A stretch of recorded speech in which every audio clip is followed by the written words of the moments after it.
И в завершении выпуска проведение военно-спортивной игры «Зорница» в Мирнинском районе стало доброй традицией. Очередные соревнования школьников стартовали 19 мая в Мирном, а днем позже в поселке Алмазном состоялся второй этап «Зорницы».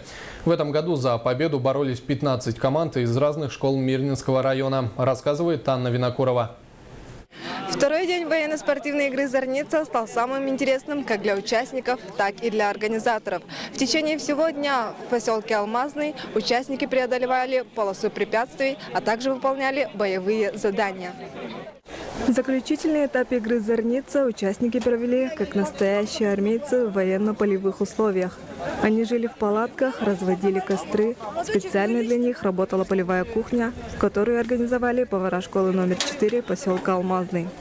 Утро началось с прохождения полосы препятствий. В каждой команде были ответственные за тот или иной этап: спортивное ориентирование, стрельбу, метание гранат и другие. Организаторы военно-спортивной игры отметили, что с каждым годом участники приезжают все более подготовленными. Каждый этап по-своему сложный. То есть, если, например, не умеешь пользоваться компасом на этапе азимут, приходишь и, в принципе, тратишь большое количество времени. Если человек не умеет, школьники не умеют разминировать растяжки, то они тоже тратят на это большое количество времени, получают штрафные баллы. На полосе препятствий шла нешуточная борьба. В этом году появились команды, которые сумели преодолеть все этапы менее чем за 20 минут. По словам судей, для группы, которая состоит из 9 спортсменов, это отличный результат. Если раньше команды очень долго задерживались на этапах, то тут уже видно, что команды уже подготовлены.